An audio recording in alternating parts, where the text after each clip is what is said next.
It's the other needs, the emotional, intellectual, energetic, and spiritual needs that seem more elusive, that we don't know how to connect to. And these are the needs we must connect to if we would like to have meaningful, fulfilling lives and relationships. I don't like to argue, so I say nothing and fume for days. How do I set boundaries without sounding like a jerk? I hate the idea that I might accidentally offend somebody, so sometimes I'd just rather say nothing at all.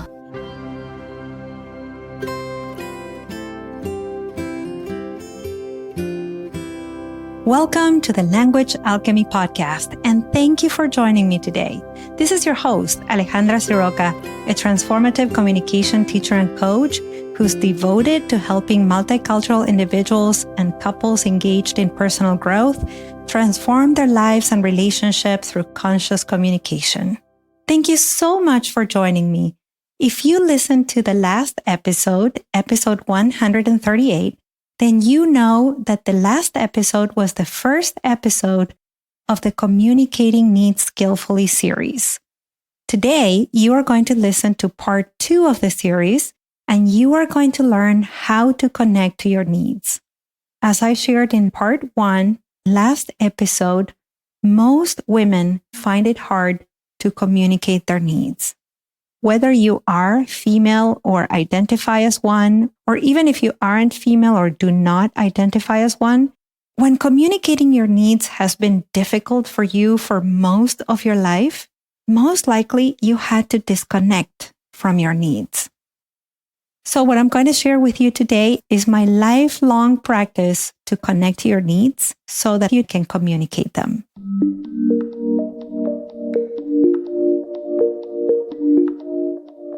The first step we need to take here is to understand what kind of beliefs you have about your needs. And how do you find out? By taking a moment right now. Yes, even if you're driving and you're listening to the podcast in your car, or even if you're in the middle of doing dishes, take a moment to finish this sentence.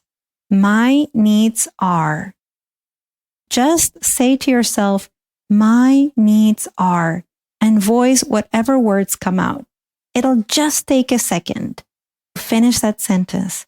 My needs are.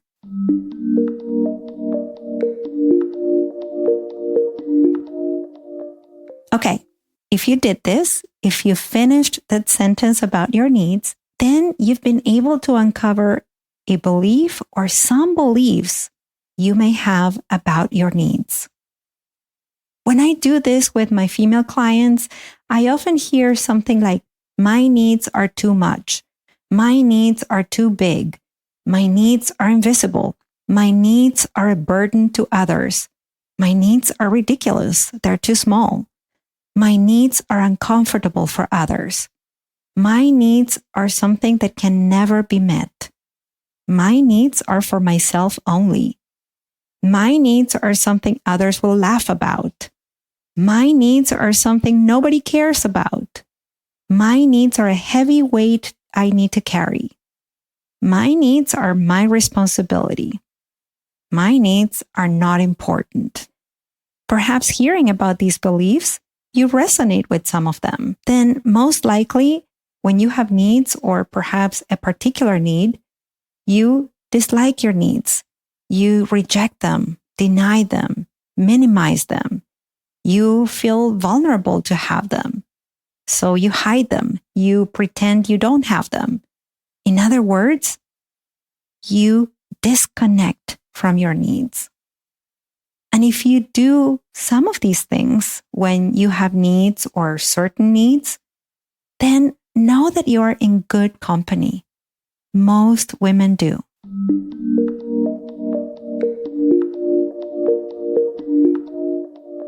Now that you know what your beliefs are about your needs, let's look at whether those beliefs are true, because I can assure you that even though there could be a tiny bit of truth in those beliefs, in 99.9% of the cases, these beliefs are just ideas that are not true.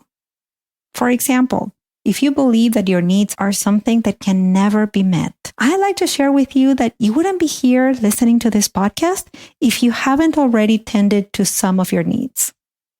You got hungry at some point, right? You needed to eat. Did you eat today?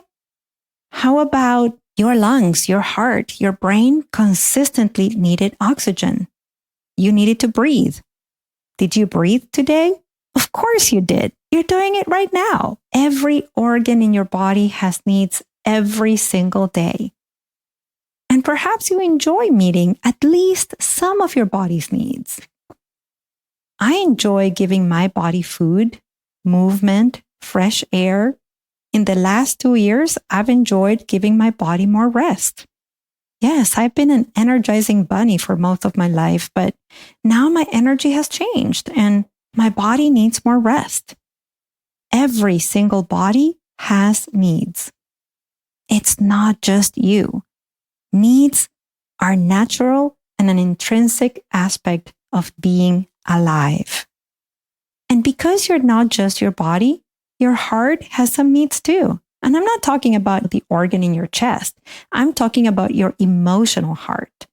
Your heart needs listening, empathy, compassion, understanding.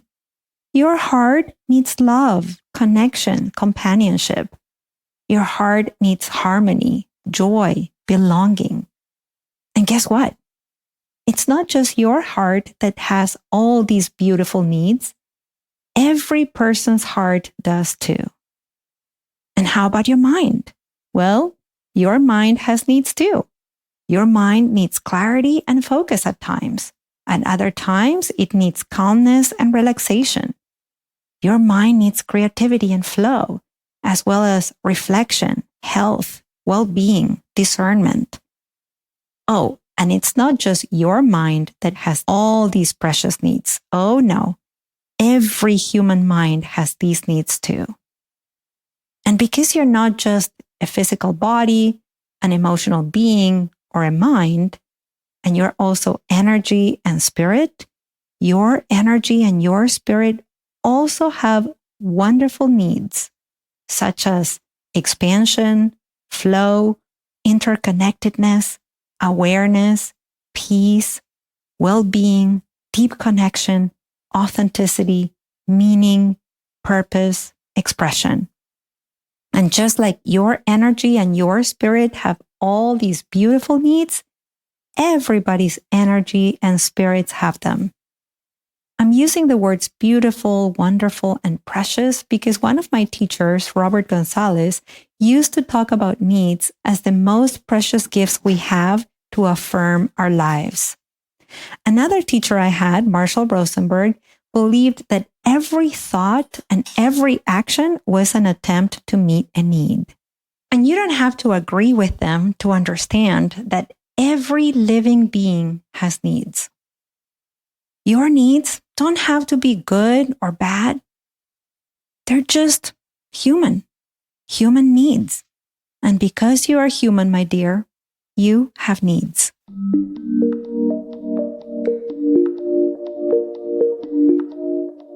I'm pretty sure that when you heard that your physical body has needs, you thought, well, yes, that's obvious. And because those needs are obvious, they may be easier to communicate. Although I've met so many people, especially women, who have a hard time communicating they need food, rest, water, a warm sweater, essential needs. But at least it's easier to connect to the needs of our physical body because our bodies communicate with us very clearly when we need air, food, rest, etc. It's the other needs, the emotional, intellectual, energetic, and spiritual needs that seem more elusive, that we don't know how to connect to.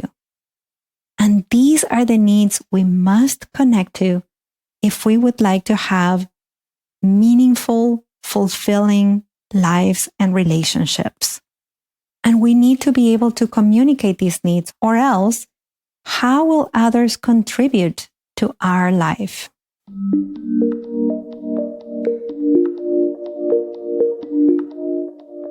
Remember I told you I also didn't know how to connect to my needs? And today, after having done all this work, I sometimes still find it challenging, which is why I have specific internal practices when I don't know what my needs are and when they seem kind of fuzzy. I sometimes sit with my journal or even a piece of paper. I take myself for a walk. Or if I'm with other people, I go somewhere where I can be by myself for a few minutes.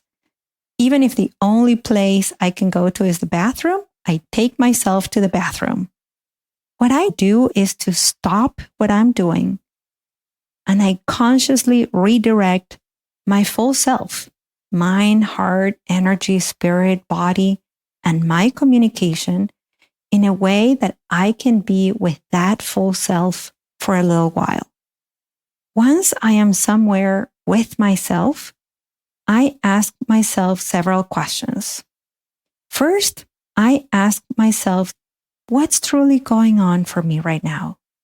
That question sometimes leads me to connect to myself at a deeper level, connect to my feelings, and then the needs become clear.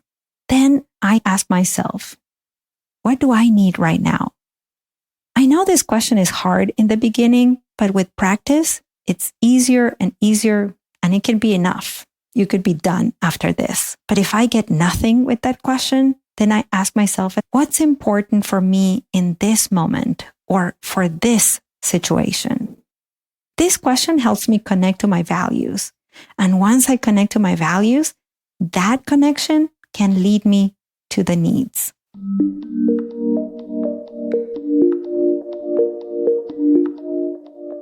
Let me give you an example. The other day, after so much rain, we got up and saw that the sun was shining. It was a glorious morning. So instead of doing our morning practices of yoga and meditation, Matthew and I decided to go out of the house for a hike because we also knew it was going to rain later. I immediately got ready. And as I was waiting for him, he shared with me that his back was hurting him and he needed to do some stretching before he could go for a hike. I, of course, said yes. I support my beloved taking care of his body. So I just simply said, let me know when you're ready. When we got out of the house and we started hiking, Matthew asked me a couple of questions and I noticed I gave him a one-syllable answer. And oh, I know that well in myself. I know that when I do that, it's because I haven't communicated some needs. So, since we were going to hike together, I suggested that we started the hike in silence, which is not unusual for us. And that's how I gave myself a little time to be with my full self. So I asked myself, what's truly going on for me right now? My mind was agitated. So then I asked myself, what do I need right now? I realized I needed some peace. I further saw that I had a mental agenda for myself that day. And now I was going to be late for what I set out to do because I still wanted to meditate after the hike. And now I was going to have less time for my plan. After seeing all this, I asked myself, what's important for me in this moment? And that's when I realized that what was important for me was to enjoy the beauty of the morning and this hike with my beloved. I also recognized that supporting Matthew's well-being is very important to me. I don't know what it's like to live with chronic pain myself. And I certainly want to help him have more ease in his body when his chronic pain shows up. Having all this awareness opened my heart to the love and the care I have for Matthew, and also to the sadness of having him experience pain for so many years. So then I asked myself my fourth question, which is, what would be beneficial for me in this situation? At the moment, what was beneficial for me was to feel the connection with Matthew. So I held his hand and we continued walking in silence, holding hands. This little act allowed me to meet my needs for connection, understanding, patience, and a little bit more peace of mind. And then I asked myself my fifth question: what would be useful to communicate out loud about my needs? And that's when I shared with Matthew that I had a particular plan for my day, which was not realistic because I chose to enjoy the morning, which I was now truly doing. And I wanted to know if he could give me a hand later folding laundry, because then that would take me half of the time I had allotted to it. He said, sure, no problem. And we had a great connecting hike.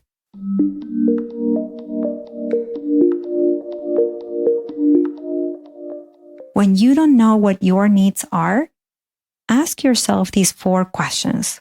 Number 1, what's truly going on with me right now? Number 2, what do I need? Number 3, what's important for me right now? And number 4, what would be beneficial for me in this situation? These are the 4 questions that can help you connect to your needs. And if you'd like to take the next step of encouraging yourself to communicate your needs, then ask yourself the 5th question: what would be useful to communicate out loud about my needs? Asking yourself that question will help you direct your awareness to communicate more skillfully with the people in your life.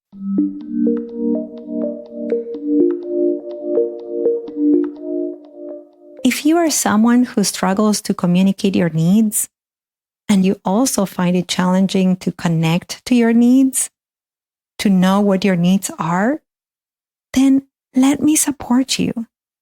Reach out to me to find out if you'd benefit from the upcoming Language Alchemy group coaching group that's starting in April. In this 3-month group coaching program, I will support you on your journey of transforming your communication, and I will do that within the powerful container of a conscious community of like-hearted others. You can apply now at languagealchemy.com. And now let's recap what you've heard in this episode. In this episode, which is the second part in the Communicating Needs Skillfully series, we talked about how hard it is to communicate something we have disconnected from, such as our needs. I also shared with you that our needs are another intrinsic aspect of being human. I helped you uncover some beliefs about your needs, and I shared 5 questions I ask myself to connect to my needs and communicate them out loud. I hope this episode was useful. If it was, I have 2 needs you can help me with. One is that you tell me how this episode served you. If you're on my mailing list, and I hope you are, and that you are receiving transformative communication tools in your inbox every Wednesday, then you have my email, so email me. The second one is that you help me make the podcast accessible to more people who, like you, can benefit from these communication tools. And to do that, leave a 5-star review for the Language Alchemy Podcast, either on Apple Podcast or Spotify, or wherever you're listening to the podcast. Thank you so much for listening, and a special thanks to all my female clients who have learned to connect to their needs and communicate them out loud with clarity, confidence, and authenticity. Next week, you're going to hear part 3 of Communicating Needs Skillfully series. Until next week, and as we say in Argentina, ciao ciao! Original music by Gary Lapo. You can find all links in the show notes at languagealchemy.com.